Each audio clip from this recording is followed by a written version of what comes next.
Baik, Assalamualaikum warahmatullahi wabarakatuh. Bismillahirrahmanirrahim. Alhamdulillahi rabbil alamin.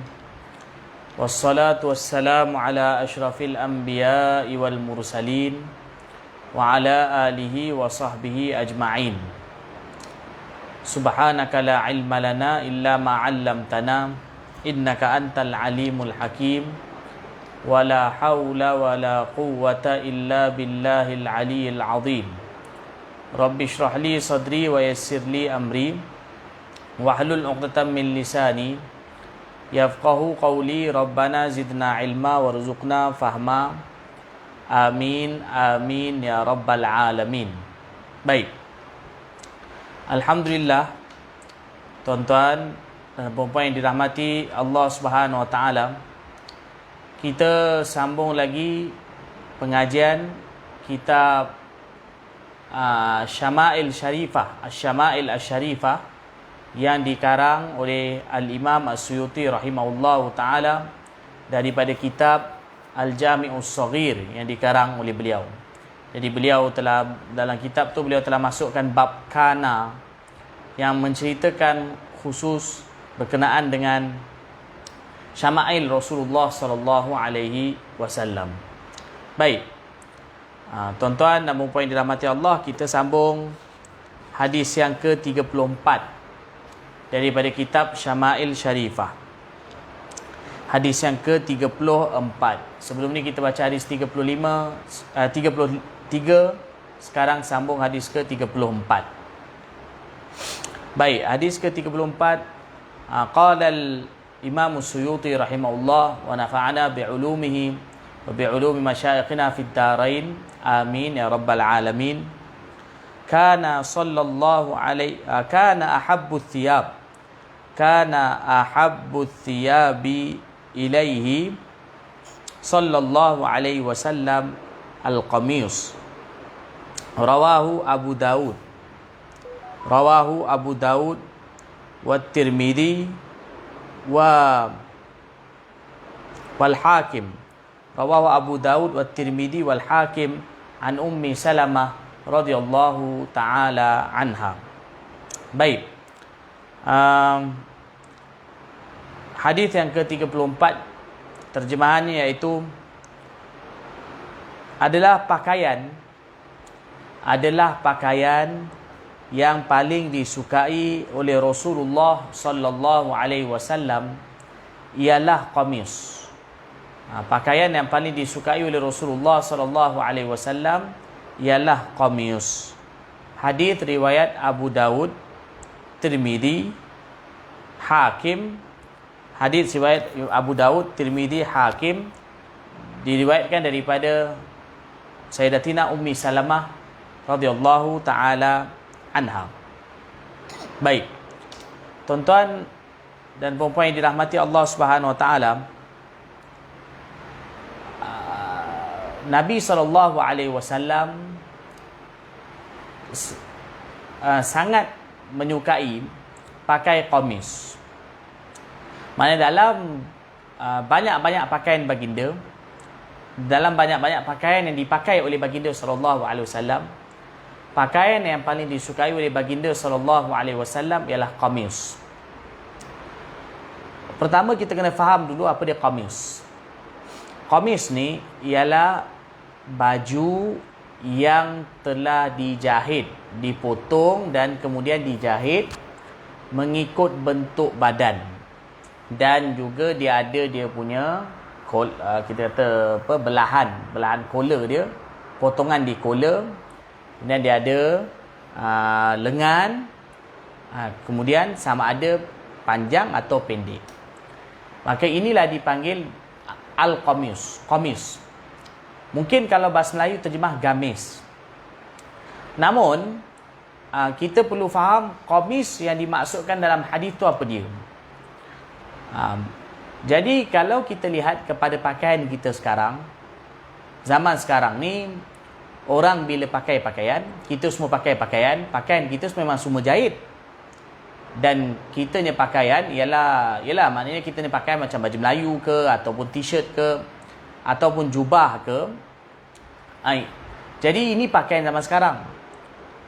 Zaman dulu, zaman Nabi SAW, kebanyakan para sahabat radhiyallahu anhum, termasuk juga Nabi SAW, zaman tu mereka punya pakaian ialah bukan berjahit macam kita sekarang, dah dijahit, dah disambung-sambungkan, dijahit macam kita.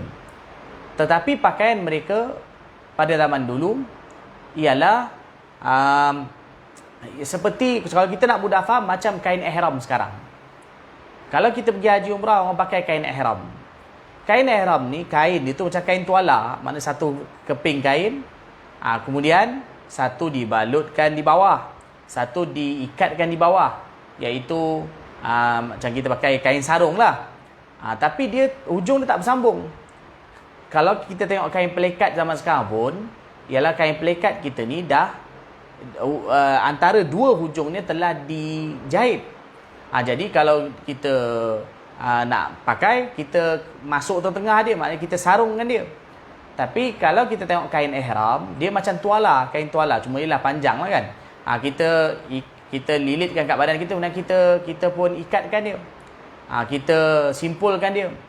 Maka itu ialah pakaian bawah, izar. Kemudian atas mereka akan tutup balut macam kain ihram juga. Jadi pada zaman dulu, zaman Nabi SAW, ada setengah-setengah sahabat, ada kadang-kadang setengah orang, pakaian dia ialah hanya pakai kain dia, badan terdedah. Tapi maknanya atas pusat lah dia tutup, atas pusat, kemudian sampailah tutup lutut. Kadang baju kat atas tak ada pun. Sebab zaman tu orang susah betul. Kemudian, tapi biasanya kalau orang yang mana yang mampu, pakaian mereka ialah ada dua. Kalau untuk lelaki lah. Kalau untuk lelaki, makna pakaian mereka ialah ada dua. Satu pertama kain sarung, satu lagi ialah dipanggil rida. Rida zaman dulu bukan macam rida sekarang. Rida sekarang ni orang pakai untuk ikut sunnah Nabi SAW, walaupun pakai dah sempurna. Tapi rida yang dimaksudkan ialah pakaian atas macam yang kita pakai ketika ihram. Lebih kurang. Kita kan balutkan. Cuma time ihram tu ada kala bila time, contohnya time tawaf tu kita ada buka. Kalau untuk lelaki tu dia ada buka belah kanan. Tapi orang dulu dia akan balutkan dekat badan dia. Dia akan balutkan, dan kat sini pun dia akan balutkan. Jadi kain tu diikatkan di antara bahunya. Jadi ini pakaian zaman dulu. Jadi pakaian zaman dulu ialah pakaian mereka itu tidak berjahit dan tidak dipotong ikut bentuk badan. Jadi qamis pula ialah pakaian yang mana berjahit. Pakaian yang berjahit dan kemudian dipotong ikut bentuk badan. Maka kalau kita melihat kepada zaman sekarang, banyak pakaian kita yang boleh masuk dalam kategori qamis, iaitu kategori qamis zaman Nabi SAW.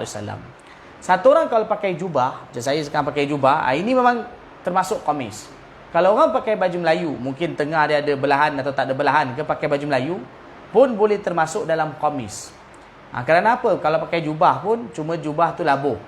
Kan? Jubah labuh. Maka jubah dipotong ikut bentuk badan, kemudian juga ada lengan. Kemudian ada dia punya dekat potongan dekat belah leher. Maka begitulah juga baju Melayu.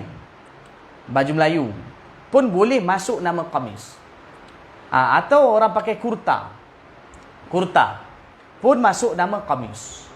Jadi qamis ini kalau kita melihat pada ta'rifannya dan penggunaan pada zaman dulu, maka banyak pakaian yang pada zaman ini boleh masuk dalam kategori qamis. Okey, kenapakah Nabi SAW paling suka qamis?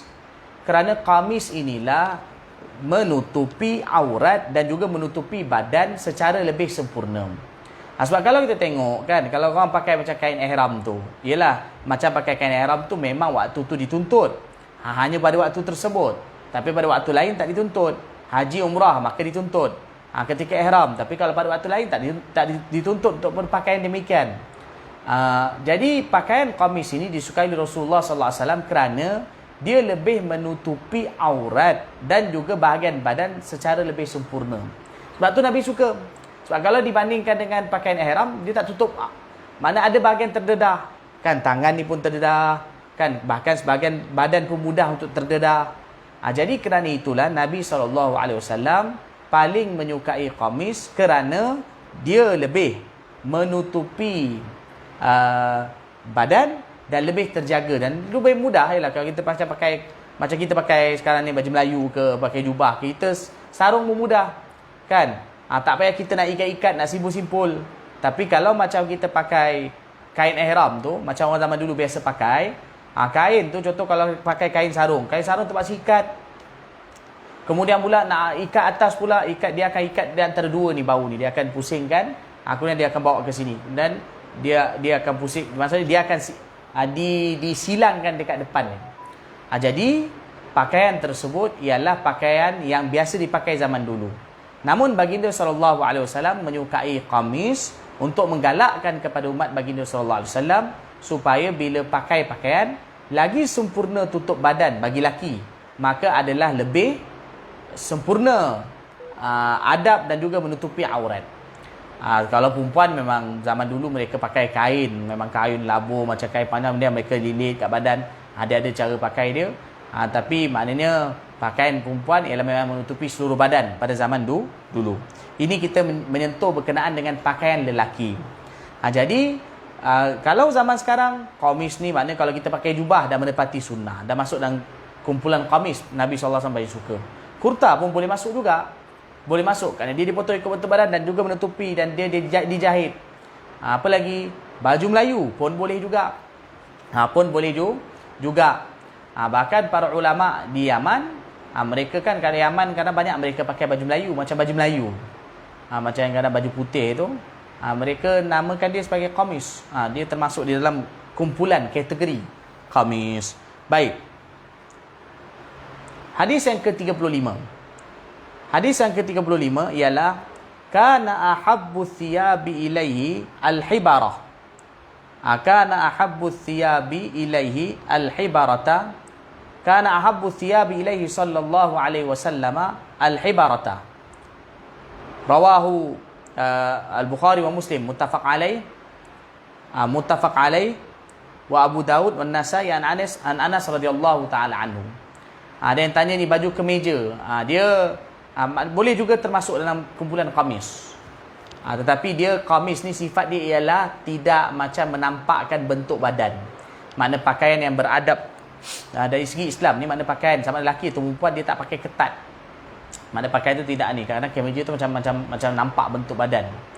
Dia sebenarnya pakaian yang sunnah ni dia bersifat macam longgar.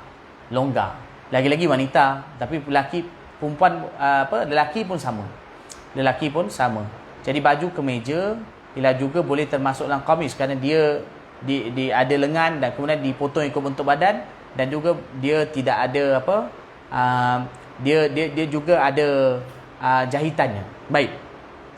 Hadis yang ke-35 ialah juga pakaian yang paling disukai oleh baginda sallallahu alaihi wasallam ialah hibarah. Ni hibarah ni apa dia?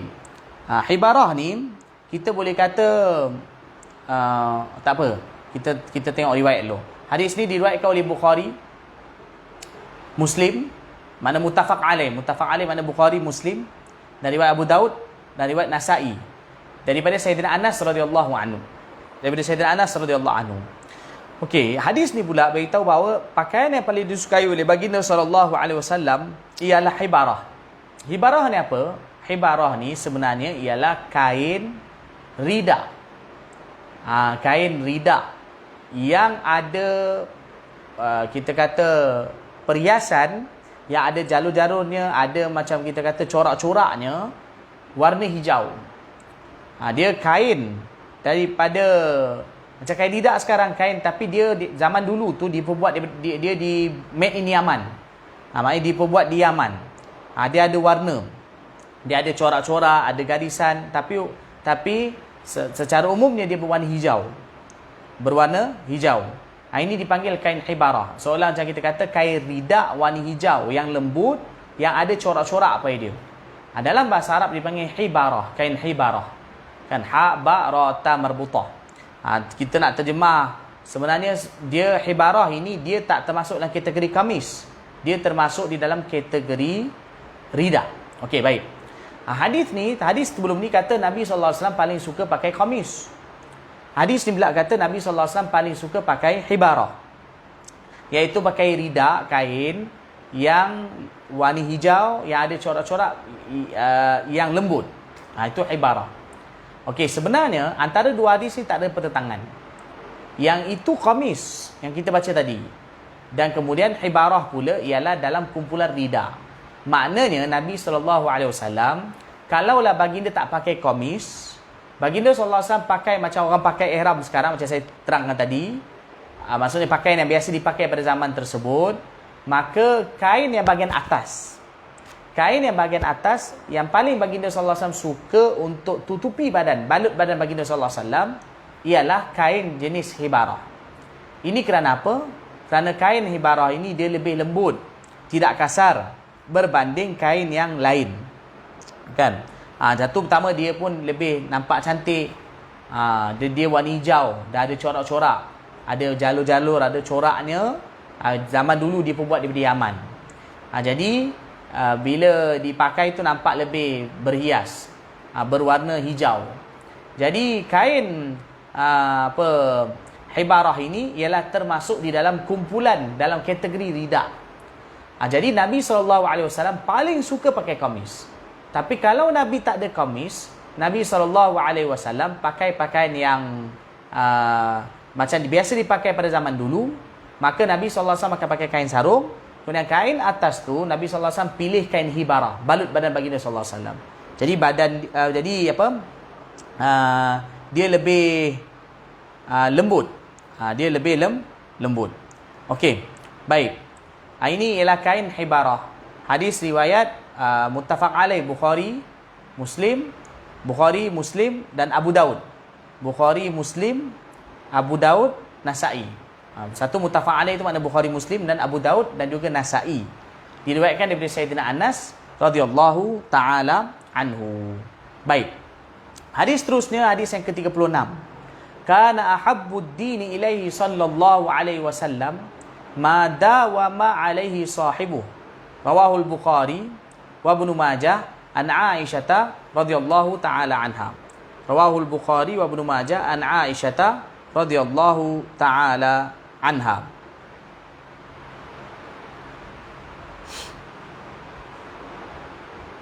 Baik.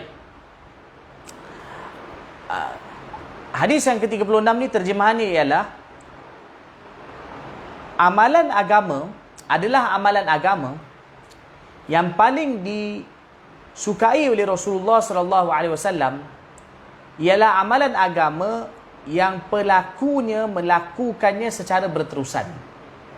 Amalan agama yang paling disukai oleh Rasulullah sallallahu alaihi wasallam adalah amalan yang pelakunya melakukannya secara berterusan. Hadis riwayat Bukhari dan Ibnu Majah daripada Sayyidatina Aisyah radhiyallahu taala anha. Baik. Ni berkenaan dengan amal. Sebab kerana kitab ni dia disusun berkenaan dia disusun ikut turutan huruf. Sebelum ni cerita sahha kan ahabbut thiyab ilaihi al-hibarah. Yang sini pula kana ahabbud din ilaihi ma dawama alaihi sahibu. Maksudnya huruf dal pula. Jadi amalan agama yang paling disukai oleh Rasulullah sallallahu alaihi wasallam ialah amalan agama yang pelakunya melakukannya secara berterusan. Jadi apa makna dia? Iaitu Nabi sallallahu alaihi wasallam baginda sallallahu alaihi wasallam menggalakkan kepada kita supaya apabila kita melakukan amal, lakukan amal dengan istiqamah. Apa saja amal yang paling penting, yang paling besar, amal itu dilakukan secara istiqamah. Bukan hari ini banyak, besok kurang. Lepas tu besok banyak balik. Lepas tu kurang balik. Jadi ini tidak disukai oleh Rasulullah sallallahu alaihi wasallam. Jadi al-istiqamah. Baginda sallallahu alaihi wasallam suka satu amal ialah dilakukan berterusan. Ada riwayat lain bahawa ahabbul amali ila Allah adwamuha wa in qalla. Amal yang paling disukai oleh Allah Ta'ala ialah amal yang berterusan walaupun sikit. Kan? Contoh, kita nak bagi contoh. Kalau solat, itu memang kena buatlah. Solat fardu 5 waktu. Ini amalan-amalan yang satu orang tu lakukan sunat. Amalan-amalan sunat yang satu orang tu lakukan ialah disunatkan dilakukannya secara berterusan. Contoh, satu orang semayang duha. Duha ni ramai daripada kalangan umat Islam menjaga ni juga. Duha. Kan duha 2 rakaat, paling kurang banyak 8 rakaat. Jadi yang paling hebat adalah seorang itu melakukan duha setiap-tiap hari. Walaupun mungkin duha tu 2 rakaat, tapi tiap-tiap hari dia lakukan. Dia lebih baik daripada contoh kata satu orang, hari ni semangat 8 rakaat duha dia buat. Besok tak ada semangat, 2 rakaat. Besok tu lagi tak ada semangat. Berapa duha dia? Duha dia hanya 0 rakaat. Tak buat langsung. Jadi ada kala buat, ada kala tak buat. Kadang buat sikit, banyak. Itu tidak disukai oleh Allah dan Rasulnya sallallahu alaihi wasallam. Jadi yang paling disukai dan digalakkan ialah amalan itu berterusan. Dilakukan secara berterusan. Walaupun sikit. Jadi kerana itu, tuan-tuan dan puan-puan yang dirahmati Allah Subhanahu Wa Taala, dalam kita beramal ini ialah kita perlu lakukannya secara berterusan. Walaupun amal itu sikit.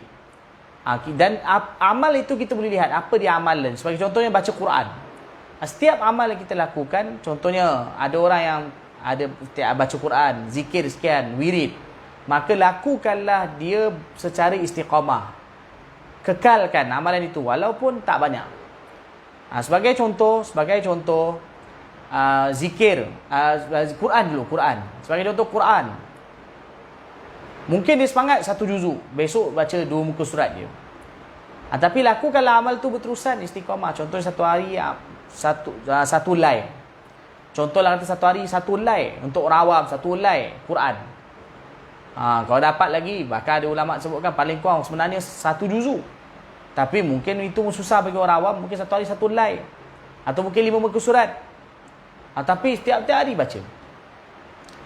Apa lagi? Zikir. Zikirnya istighfar, selawat.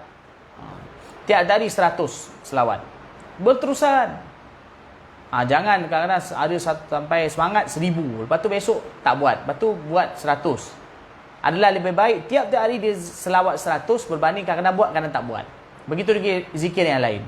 Jadi setiap orang usahakan supaya apa-apa amal yang dia nak lakukan ialah dilakukannya dengan istiqamah. Dan mulakannya dengan sedikit dahulu. Bukan terus mula banyak. Bacaan Quran, zikir, wirid dan lain-lain. Kadang-kadang orang ada amalkan dengan sikit-sikit amalan khusus. Yang penting ialah istiqamah. Bukan hanya kita mungkin nak hebat, terus amal banyak. Tapi lepas tu tinggalkan. Jadi Nabi SAW menggalakkan kepada kita bahawa bila kita beramal dengan istiqamah. Okey. Hadis yang ke-37. Hadis yang ke-37 ialah kana ahabbur rayahini ilaihi sallallahu alaihi wasallam al-faghiyata. Al-faghiyah. Rawahu Tabarani wal Baihaqi fi Syu'abil Iman an Anas radhiyallahu taala anhu. Rawahu al-Baihaqi. Rawahu Tabarani wal Baihaqi fi Syu'abil Iman an Anas radhiyallahu anhu.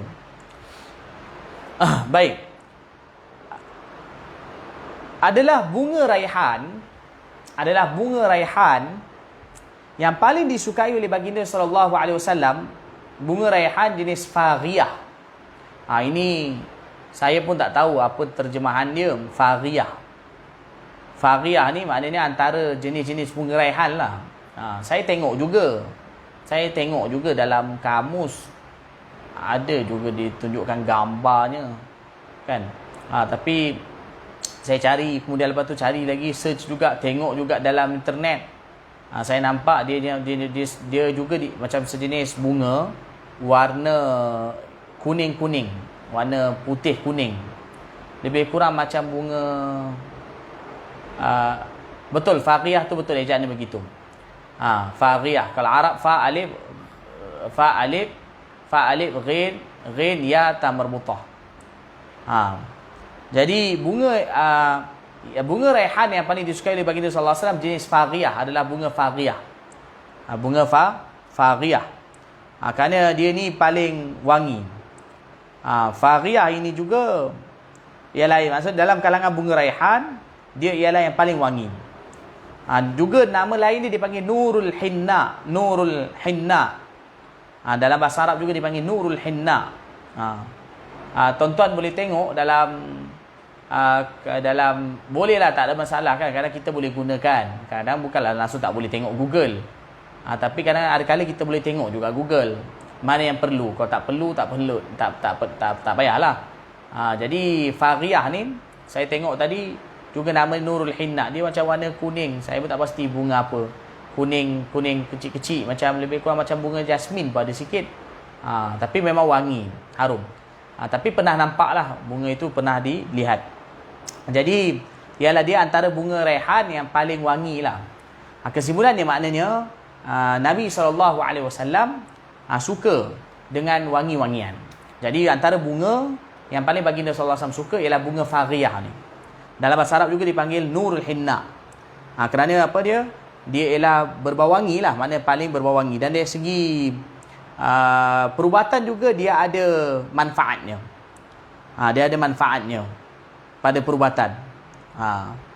Kemudian hadis ni kalau dari sudut sanadnya ada kedhaifan, ada dhaif, tetapi tak ada masalah. Ini hanya menceritakan berkenaan dengan syama'il, maka tak ada masalah. Jadi hadis ni ialah riwayat Sayyidina Anas radhiyallahu taala anhu. Tuan-tuan boleh tengok, cuba tengok Faghiyah. Boleh, kalau yang pandai tulis Arab tu, cuba tengok fa alif ghin ya ta marbutah. Saya tak pasti bunga apa. Lebih kurang macam bunga mungkin jasmin ke macam tu lah, lebih kurang kan. Tapi dia putih. Baik. Mungkin ada sesiapa nanti tahu. Kadang-kadang saya ni pun tak tahu gak jenis bunga ni. Kalau mungkin ada sesiapa tahu, bagi maklumat pada saya. Apa nama dia? Kerana kita mengkaji pasal Nabi ni adalah amat penting. Saya tengok juga kamus, dia kata hanya bunga berbau harum, tapi tak beritahu bunga apa. Kan gambar pun tak ada, tapi bila tengok dalam Google ada. Jadi kalau siapa tengok dalam Google, tengok ejaan tu Faghiyah, tapi kena ejaan Arab lah. Kalau Melayu tak pasti. Ejaan Arab fa alif ghin ya ta marbutah, kena tengok image. Ada ditunjukkan image-nya. Baik. Juga dipanggil Nurul Hinna. Nurul Hinna. Siapa yang tahu boleh bagi tahu saya apa namanya. Saya pun tak tahu juga apa namanya sebenarnya yang dipanggil dengan bahasa kita. Okey, baik. Hadis yang ke-38. Hadis yang ke-38. Kana ahabbu syati ilaihi sallallahu alaihi wasallam muqaddamaha. Rawahu Ibnu Sunni wa Abu Nu'aim fi at-Tibbi wal Baihaqi an Mujahidin mursalan. Kana ahabbu syati ilaihi sallallahu alaihi wasallam muqaddamaha, rawahu Ibnu Sunni wa Abu Nu'aim fi at-Tibbi wal Baihaqi an Mujahidin mursalan. Hadis yang ke-38 iaitu adalah bahagian kambing yang paling disukai oleh baginda sallallahu alaihi wasallam, bahagian depan. Maknanya bahagian depan di sini maksudnya bahagian kaki depan. Bahagian kambing yang paling disukai oleh baginda sallallahu alaihi wasallam ialah bahagian kaki depan. Bukan kat kaki tu. Hadis ni riwayat Ibnu Sunni. Dan Ibnu Sunni ni anak murid Imam Nasa'i.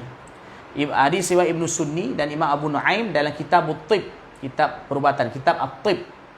Dan juga riwayat Baihaqi, mana riwayat Ibnu Sunni, riwayat Abu Nu'aim dalam kitab At-Tib, dan juga riwayat Baihaqi. Diriwayatkan daripada apa? Mujahid rahimahullah secara mursal. Secara mursal. Ini hadis ni juga disokong dalam banyak riwayat yang lain lah.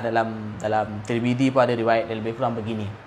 Jadi bahagian kambing yang paling disukai oleh baginda sallallahu alaihi wasallam bahagian depan. Bahagian depan ni maksud kaki depan tu. Kaki depan yang bahagian atas. Dia dekat peha. Dekat kaki tu bahagian atas kan, kat peha tu. Jadi itu bahagian tu paling disukai oleh baginda sallallahu alaihi wasallam. Ini kerana apa? Bahagian itu sekarang ni para doktor kalau kaji, memang mereka lihat bahawa bahagian yang paling kurang kolesterolnya dan paling lembut ialah bahagian tersebut yang disukai oleh baginda sallallahu alaihi wasallam. Subhanallah, bagi Allah Taala susun untuk baginda sallallahu alaihi wasallam untuk menunjukkan bahawa apa yang baginda tunjukkan kepada kita ialah terbaik.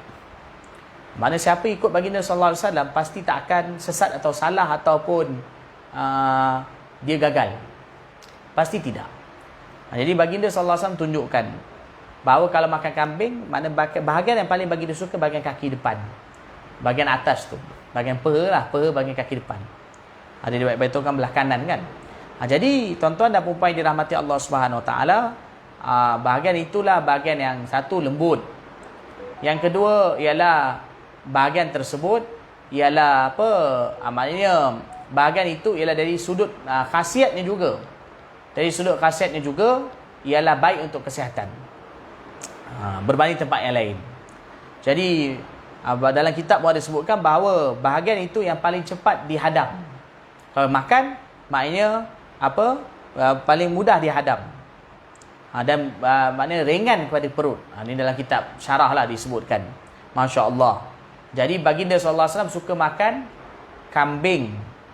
Baginda suka makan kambing. Tapi baginda jarang dapat makan kambing. Ini saya pun pernah syarahkan dalam beberapa kali dalam majlis Syama'il Muhammadiyah. Ialah baginda SAW suka makan kambing.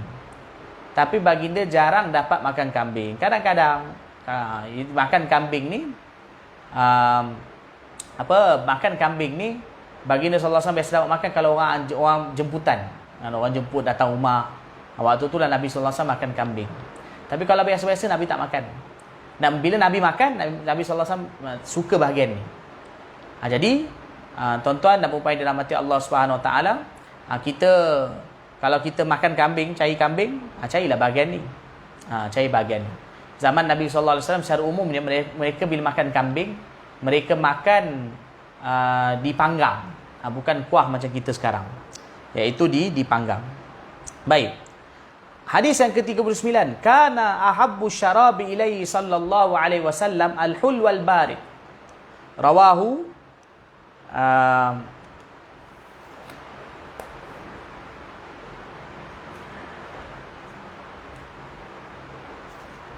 Sekejap tuan-tuan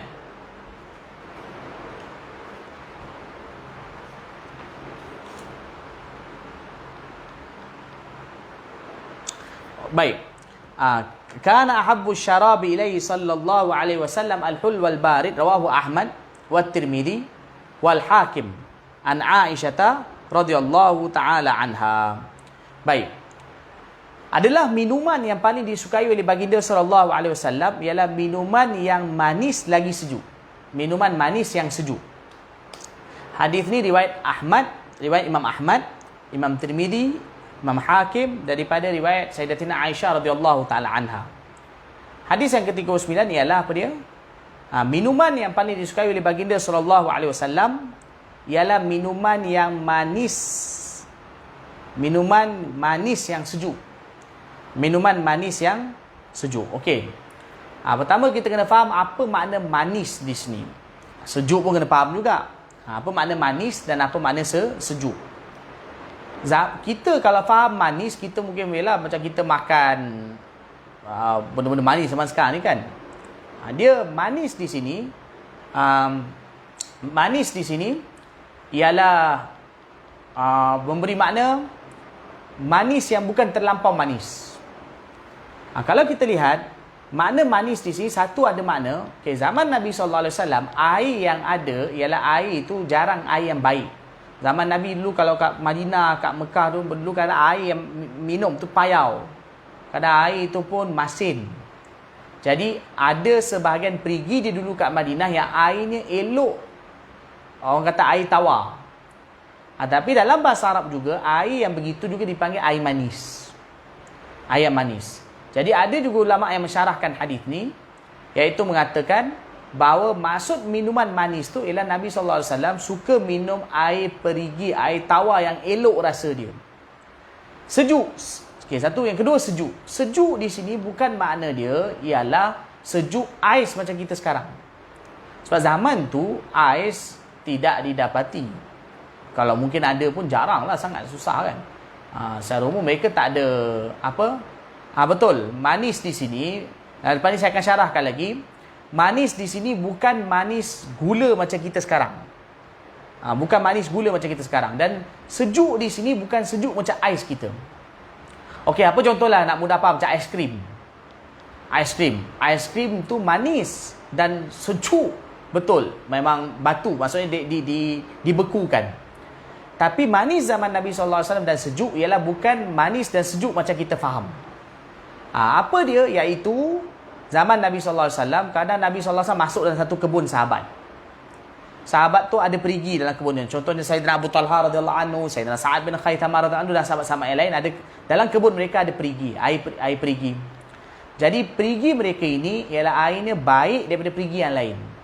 Jadi Nabi SAW bila minum air perigi tu, air perigi kan sejuk kan? Sejuk. Tapi dia bukan sejuk ais tu macam sejuk macam musim sejuk tu.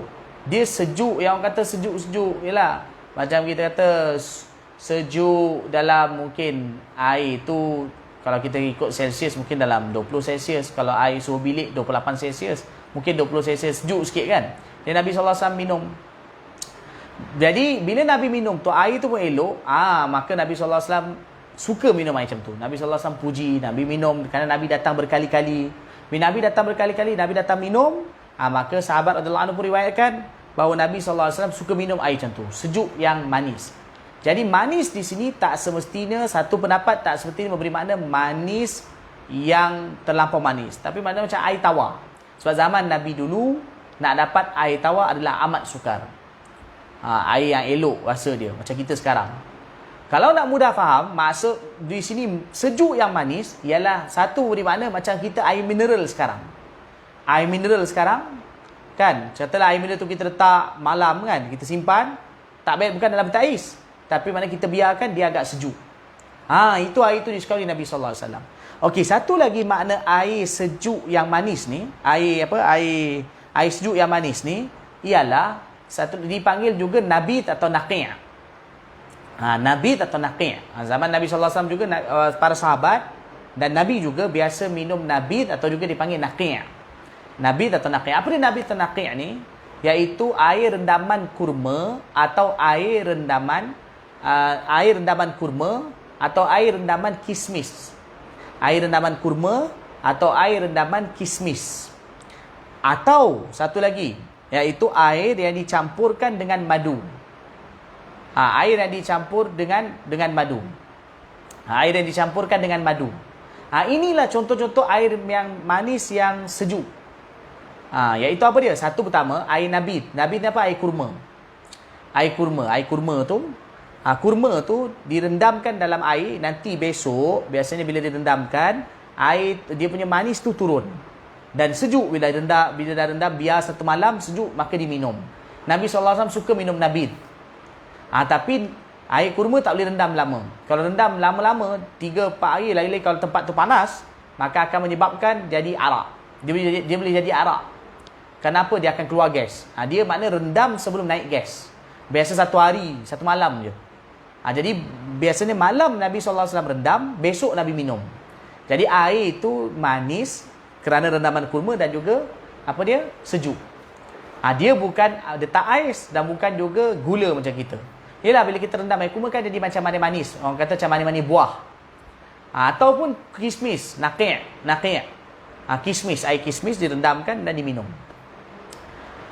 Atau satu lagi iaitu apa dia? Minum madu. Minum madu. Zaman dulu ada beberapa cara mereka minum madu. Satu, madu tu dicampurkan dengan air. Madu letak campur dengan air. Maka air tu dia macam manis-manis buah campur dengan air. Kan, kerana madu yang kacau sekali dengan air tu. Pernah juga kadang-kadang Nabi SAW minum madu begitu saja. Maknanya minum madu terus. Jadi ini beberapa makna bagi air sejuk yang manis. Kenapa saya terang daripada lebar? Tuan-tuan kena faham betul. Tuan-tuan dan puan yang dirahmati Allah kena faham betul. Mungkin kadang orang ingatkan bahawa sejuk yang manis ni iaitu macam manis zaman sekarang. Contoh yang mudah faham, aiskrim lah. Kan, sejuk kan, shake. Kan, sejuk betul. Lepas tu manis betul. Aiskrim ke, apa-apalah macam sekarang ni air kita minum sekarang. Dia bukan air yang sejuk betul dan bukan air yang manis betul. Sebab kalau bila kita baca hadis Nabi SAW, kita juga kena kembali 1400 tahun dulu. 1400 tahun dulu mereka mana ada ais. Ais mana ada zaman tu? Peti ais pun tak ada. Mana ada ais zaman tu? Kan? Kalaulah ada ais pun mungkin turun dari langit, iaitu mungkin kadang-kadang apa macam apa dipanggil apa turunnya apa macam turunnya apa salji, macam kita kata kadang-kadang kan berlaku awan kan jatuh macam batu, itu ada. Tapi secara umumnya ialah tidak ada ais pada mereka.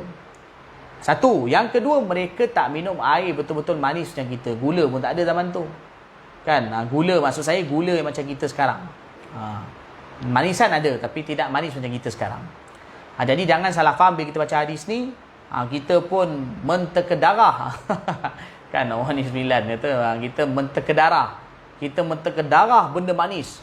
Sejuk. Dalam manis sejuk pula tu. Letak ais. Lepas tu dengan dalil bahawa Nabi SAW suka air sejuk, air manis yang sejuk. Sebenarnya minuman yang dimaksudkan di sini ialah yang saya terangkan tadi.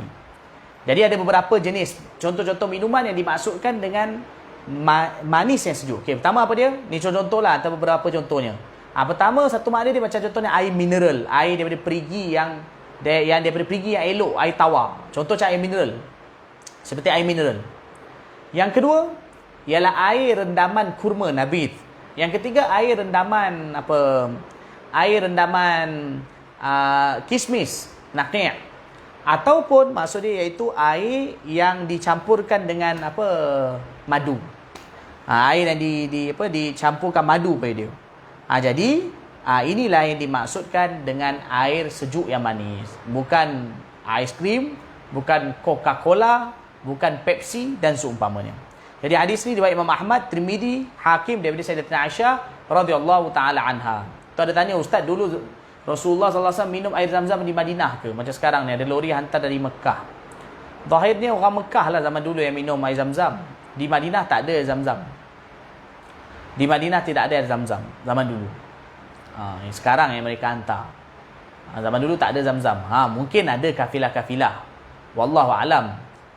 Riwayat tak tahulah, saya pun tak pernah jumpa, tapi maknanya mungkin ada. Kalau orang datang daripada Mekah kafilah ke, mereka singgah ke Madinah dan mereka ada bawa Zam-Zam, boleh jadi, wallahu alam. Tapi tidak ada secara umumnya ditemui Zam-Zam. Bahkan dulu di Madinah nak dapat air pun susah. Itu yang pernah kita tahu kan, cerita pasal Sayyidina Uthman radhiyallahu anhu tu, yang mana waktu tu orang Madinah tak ada nak dapat air yang baik untuk diminum dan untuk basuh dan sebagainya, keperluan mereka. Maka Nabi SAW minta para sahabat supaya beli air perigi. Sayyidina Uthman radhiyallahu anhu telah beli perigi, mula beli separuh dari Yahudi. Jadi dibahagikan ikut masa. Tapi lepas tu akhirnya beliau beli kesemuanya. Perigi itu dipanggil Bi'ru Rumah, ataupun dipanggil kemudiannya dipanggil Bi'ru Uthman. Sampai sekarang ada, dan air ni pun ada lagi. Jadi zaman tu pun tak banyak perigi yang baik, air perigi yang baik. Tapi maknanya di Madinah mereka pakai air perigi yang ada lah. Bukan minum air Zam-Zam. Dan tapi Nabi SAW ketika bila Nabi di Mekah, Nabi SAW memang minum air Zam-Zam. Nabi ambil berat minum air Zam-Zam ketika berada di Mekah. Kalau kita baca dalam hadis kan, Nabi bila tawaf, Nabi minum Zam-Zam. Nabi SAW bila datang haji umrah, memang riwayat bagi tahu bahawa Nabi SAW ada minum air Zam-Zam. Bila Nabi tawaf, lepas habis tawaf, sebelum sa'i, Nabi SAW minum air Zam-Zam. Bahkan ada juga riwayat bahawa Nabi SAW sapukan di kepala ataupun letakkan di muka, sapu di kepala dan muka. Maknanya Nabi SAW ambil berat tentang air Zam-Zam, dan banyak lagi lah hadis-hadis berkenaan dengan Zam-Zam ini. Boleh di zaman sebenarnya Allah Maha tahu, tapi orang lama-lama macam orang tua-tua yang berkata air Zam-Zam ni pada zaman dulu pun agak payau. Sekarang ni dah agak baik, mereka dah proses. Tapi kalau zaman dulu ni Zam-Zam dia agak payau juga. Agak payau. Macam rasa ni lain, tapi sekarang ni dah makin baik. Mereka mungkin dah proses ke apa ke. Tapi apa keadaan pun Zam-Zam tetap terbaik. Rasa dia macam mana pun dia adalah air yang terbaik. Kerana apa? Diberitahu sendiri oleh Rasulullah SAW. Dan air itu ialah kurniaan Allah SWT. Kan, bahkan dalam hadis beritahu ma'u Zam-Zam lima syuribalah. Air Zam-Zam tu dia ikut pada niat orang yang apa nama? Dia ikut niat orang yang minumnya. Orang yang minumnya. Sebab itu Imam Syafi'i rahmatullahi alaih minum untuk jadi apa? Alim. Maka Allah jadikan beliau alim. Jadi kalau kita minum Zam-Zam juga sunat kita berdoa. Dan Zam-Zam doa ni ialah Allahumma inni as'aluka ilman nafi'a wa rizqan wasi'a wa shifaa'an min kulli da'. Itu doa minum Zam-Zam. Allahumma inni as'aluka ilman nafi'a wa rizqan wasi'a wa shifaa'an min kulli da'. Itu doa sebelum minum air Zam-Zam. Baik, wallahu a'lam, sampai itu saja. Insya-Allah nanti kita sambung lagi lah hadis yang ke-40 tu. Kan mudah-mudahan kita dapat apa dia faedah daripada hadis yang kita baca ini. Jazakumullahu khairan. Kan semoga Allah Taala rahmati dan berkati majlis kita pada malam ini. Allah Taala terima. Kan.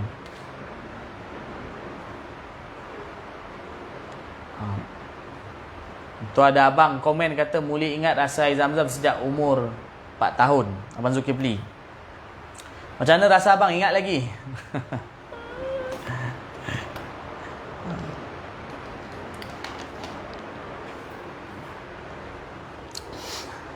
Okey, alhamdulillah. Baik, subhanallah wa bihamdi, subhanakallahumma wa bihamdika, asyhadu an la ilaha illa anta, astaghfiruka wa atubu ilaik. Subhana rabbika rabbil izzati amma yasifun wa salamun alal mursalin, alhamdulillahi rabbil alamin. Itu Abang Zulkifli berkata dulu rasa payau air Zam-Zam. Kemudian baru rasa baik, sebab mungkin mereka proses, Saudi proses. Baik. Assalamualaikum warahmatullahi wabarakatuh.